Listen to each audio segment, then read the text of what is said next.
Well, hello everybody, I'm Gary. I'm the Lantana removal Queensland guru. So basically I've filmed down here some other times, but I haven't actually published the video of these things because it was through winter and I didn't bother with it. Now, what I wanted to show you, what was so important to show you, is that when you're buying properties and you don't know, other than there's lantana in the neighbourhood, the colours, as they get brighter and they go to your reds and they go to your oranges and that, your toxicity level goes through the roof, okay? The brighter the colour, the worse it is, not including yellow, but the brighter the colour. So your light colours of white and purple, not so toxic as what the red and the orange are. But when a plant's growing at different times of year, you can't tell what colour those flowers are until it flowers. Okay, now these particular areas are in the Moreton Bay district, and this just shows you just a little snippet of how toxic this garbage is, and it's all being fed by that large hillside behind it down into these flowers all down through here on this low country on both sides of the road, and then down through the watercourse all through the next property down there. All these very, very, very toxic plants. Some of the worst plants that are around. Look at all the other weeds moving with it. And the council does nothing at all about this. It's illegal for them to release this stuff to the environment for a very good reason. Because the amount of potential of zone influence further downstream is so catastrophic for all those properties lower, that it's illegal for them to do this.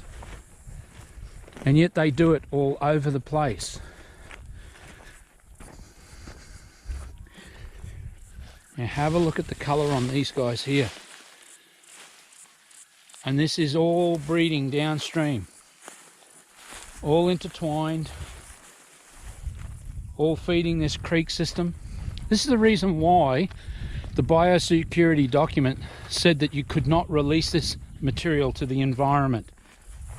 If it's growing, it's flowering, it's seeding, then it's being released to the environment. And the document is very, very clear about that. The Biosecurity 2014 document that covers your legal obligations to not release this material, which means you must eradicate this material. Now they'll play games with you and they'll say, well, it doesn't say eradicate anywhere. But purely and simply, if this material is flowering, then it's being released to the environment. Now anybody can understand that all of that material coming down slope off this hillside, all the way up around the corner, just continues for kilometre after kilometre, exactly as this is, down into drainage ditches, and then it continues from that point on. Then it crosses over onto the low side of the road. And this is why it says that it's illegal to release this material to the environment. Now, everywhere that the council allows these trees to grow on the sides of roads, they create incredible problems with people's lives and how many people every year in Australia are killed. See how the top's out of that gum tree there at a long time ago? But the top is out of it, falling onto the roadways and killing people. But once they allow this stuff to grow, right, these trees, then they no longer mow the sides of the roads. Then the trees take over, and before you know it, the council are saying to you, it's too expensive for us to come along and take all those branches out of that top of that tree that are going to kill somebody on the road below it. See all the lantana up on the corner. I don't know what that'll turn out like, but you can see all the lantana through there, and as it goes down into the creek behind, you can start to see why the Biosecurity Act of 2014 says that it's illegal to release this stuff.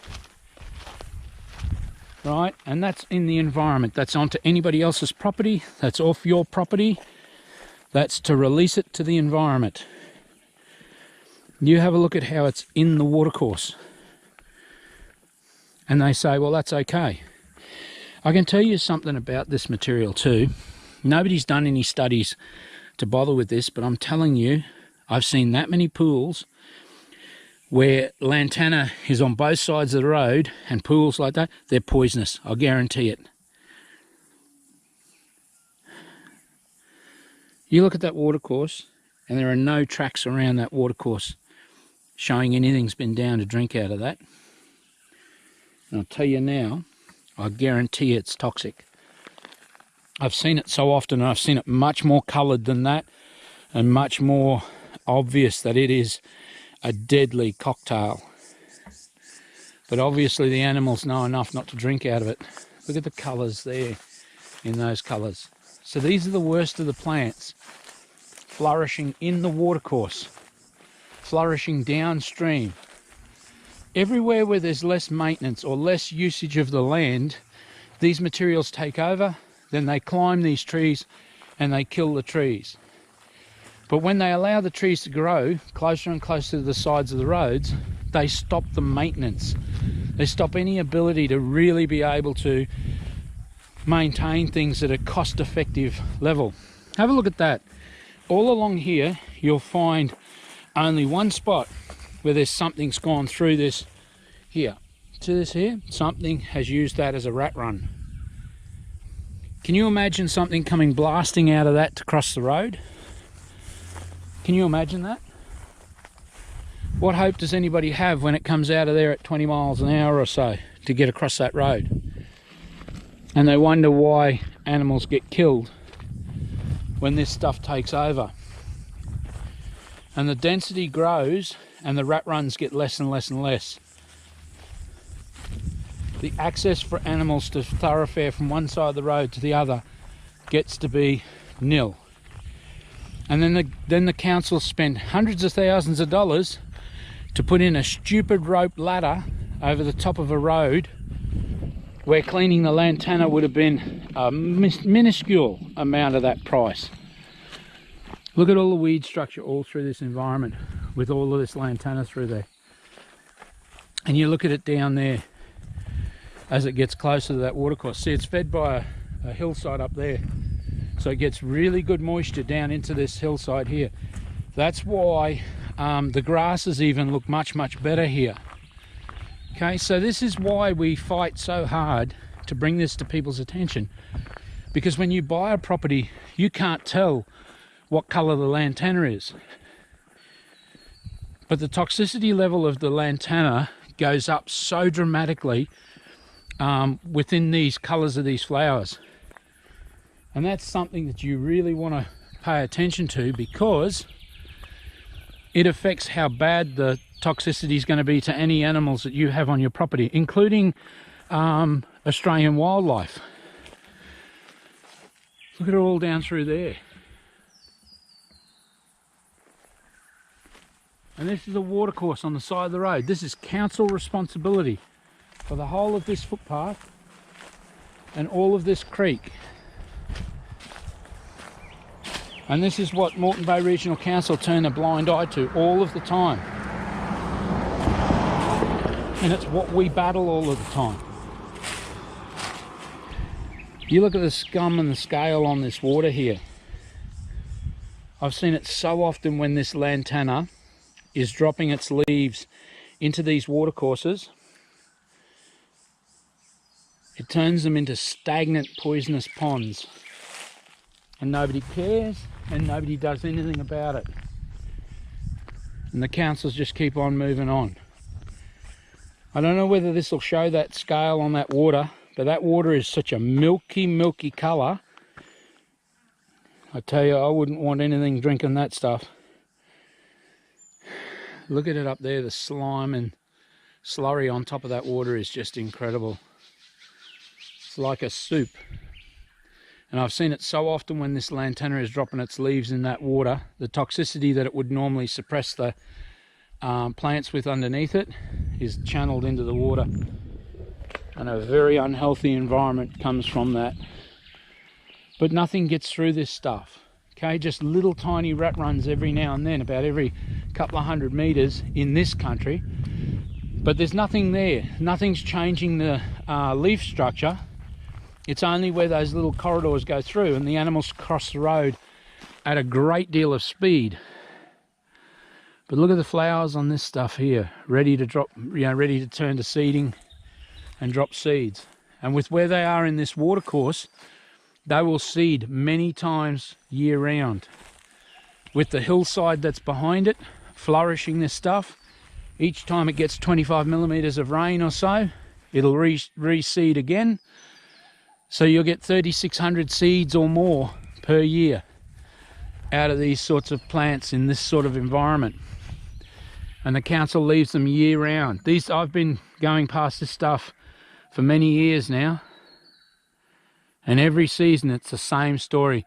And every season all of this material gets higher up these trees, and the weed groups that travel with it, like the wild tobacco and the other plants, get worse, and the dead plants, the dead trees in the back there, get more and more and more as they get poisoned off. And people say to you, oh no, look at the gums there. Oh yeah, all the leaves are dead on them.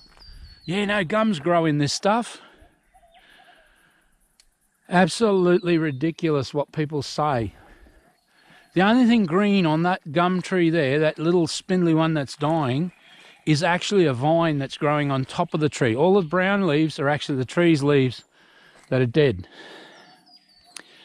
But this is a story we try and get out to the general public and get them to understand that kilometre after kilometre of this is what you face.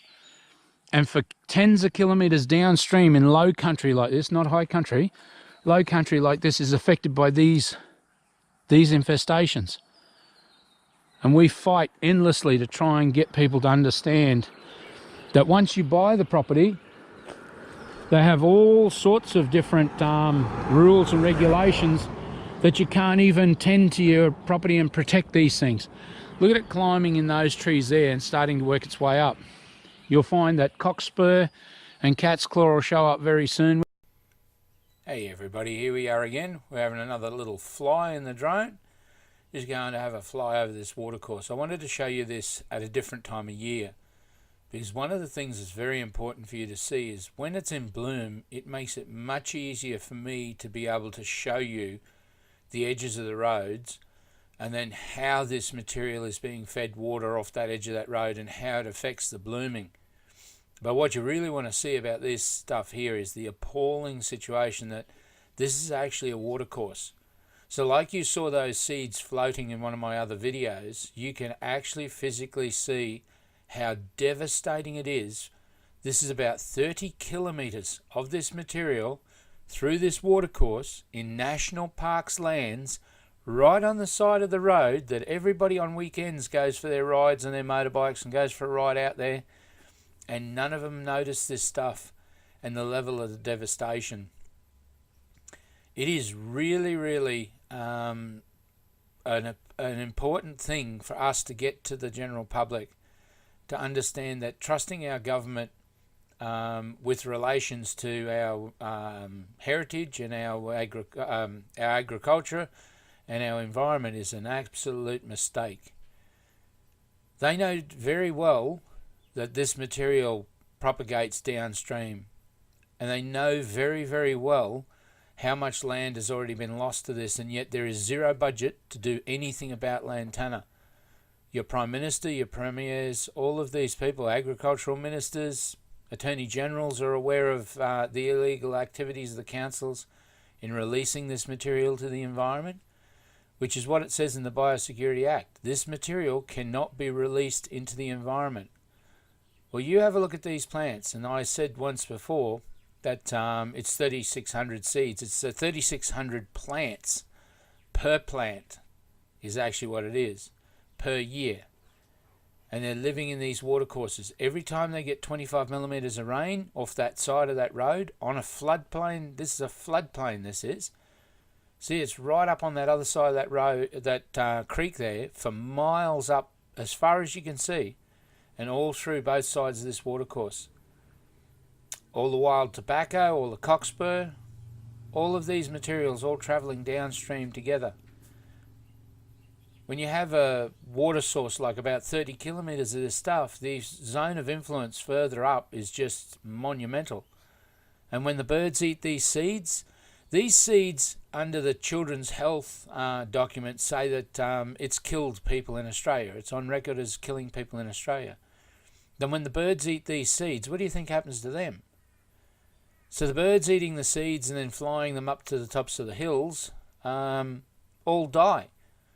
So, you know, it's an ecological disaster on so many different levels, and yet you hear none of the wildlife organisations saying a word about this. Each one of these plants, every single one of those plants is capable of putting out 1,200 seeds per plant, with a strike rate of 400 plants off each one of these plants. Each one of those clumps has that potential.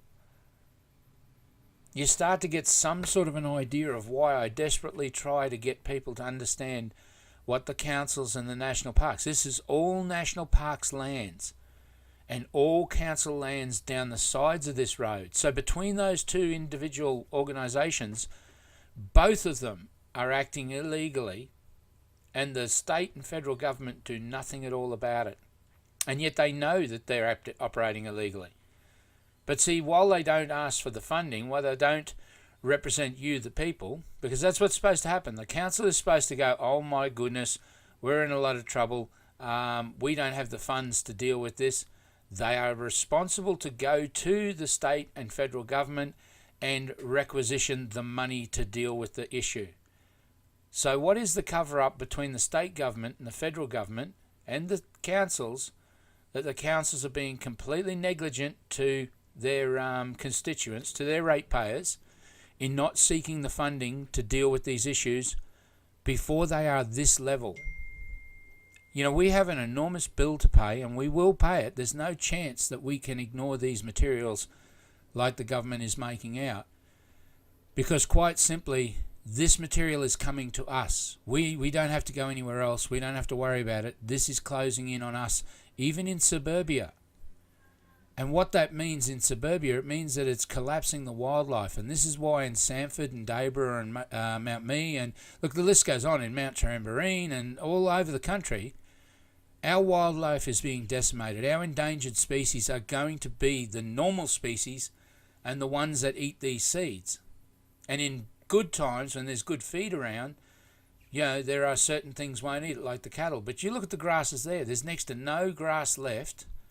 So the cattle will eventually start to eat this material, and they will die in this environment. There are cattle being placed on this national park's lands on a lease that are eating this material. They're eating it, that I've seen many, many times, and they will be dying. And all that will happen is the farmer will shoot them. They're supposed to seek veterinary care, but the costs will be too high, so they just shoot the animal. Look, there is no happy endings to this business with Lantana, and we are being lied to at every level, from national parks to the state government to the federal government. And it's their responsibility that this material is so far out of control. Look at this hillside as I keep panning around. All under those trees at the foot of the hill is Lantana. All that stuff you can see next to that purple tree up the hill, up that slope, is all Lantana as far as you can see up there. All that bottom of the watercourse right on both sides of that road is all those clumps. And yet they've had this filmed many times, and that's illegal for that material to be there. Why is nothing being done? And this is 1 kilometre of 30 kilometres of this stretch of road, completely illegal.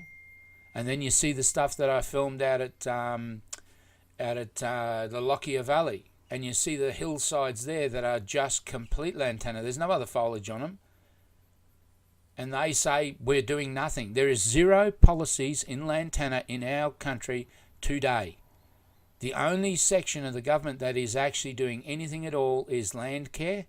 And when you have a look at what land care actually is and what's actually being done, it's a volunteer group being used by the government to then do specialised work around specific asset protection, which means a endangered species environment. So for 98% of the country, the 98% is written off, and there's only a 2% protection. That's a fact, and it's something we should be caring about, because these are our farms, these are our lands. These lands affect hundreds of kilometres in any direction from these sorts of infestations. These national parks go for thousands of kilometres north and south, all linked together with very narrow what's-names between them. So this is endless, these seas of lantana, and they have no policy in place in state or federal government. And they are responsible for it, and the legislation says they cannot allow it to be released. So how the hell is this being allowed to happen? Anyway, thank you for joining me. There's just another little look at some of the areas, but you can see from the flower on these things the level of the infestations. Thank you for joining me. I'll catch you on the next one. I'm Gary, Lantana Removal Queensland, 0449 986 880.